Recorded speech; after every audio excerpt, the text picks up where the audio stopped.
So from what you've said, nicotine sounds quite dangerous to me if it's keeping you engaging in this really dangerous, harmful habit. Yeah, well, it is and it isn't. What's really interesting is that from the animal research that's been done, it's actually quite hard to get an animal addicted to nicotine in the way that I've talked about. You can do it, and once it's addicted, it's well and truly addicted, but it's quite hard to get that process going. And there's a number of factors that come into play here. One is the speed of delivery. So people are familiar with things like nicotine patches and nicotine gum. These are ways of helping people stop smoking. And you think, well, that sounds a bit crazy. That's like giving alcohol to an alcoholic to help them get off alcohol. That doesn't make any sense.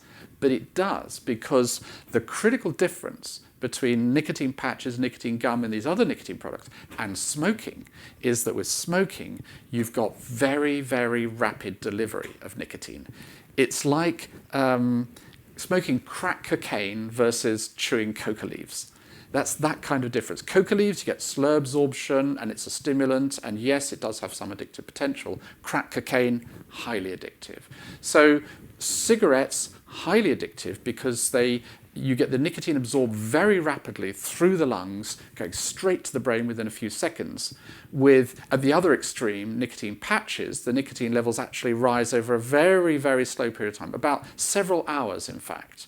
With nicotine gum, it's about 15 to 30 minutes before the nicotine reaches its sort of peak from chewing the gum. So the rate of nicotine absorption is really important. And there's probably another factor as well in relation to smoking, and that is that the smoking, obviously, cigarettes have a lot of other ingredients in them, most of which are harmful. The nicotine is not the thing which is going to kill you from smoking. It's actually the tar and the other things. But one of those chemicals is what we call a monoamine oxidase inhibitor. It's a chemical which actually is sometimes used to treat depression. But what it does, you can think of it as like an amplifier for nicotine's effects. Nicotine causes release of this chemical called dopamine. If you put a monoamine oxidase inhibitor in there, that will boost the effect because it'll keep that dopamine around for longer. So you put those two things together, and in the cigarette, you've got a beautifully engineered tool for keeping you addicted to something. So, with nicotine patches and all the other nicotine products, are you saying that those are safe for people to use?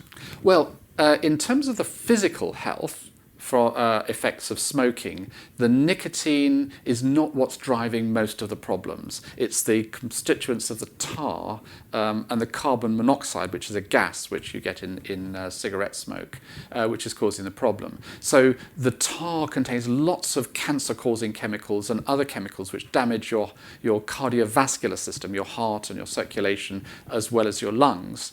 So those are things which are not the nicotine. Nicotine is probably not completely safe. It's not clear yet, but it might increase your risk of heart disease a little bit, but nothing like as much as smoking. Other effects of nicotine are probably more psychological than physical, actually. So inhaling nicotine, nicotine is actually quite irritant, so inhaling nicotine into the lungs may not be such a great idea. But again, the risks as compared with a cigarette are just, the difference is huge. Because a lot of people think, oh God, I don't just want to replace one addiction with another. I don't want to replace my addiction to cigarettes with an addiction to nicotine gum or e-cigarettes, because they think that would defeat the purpose.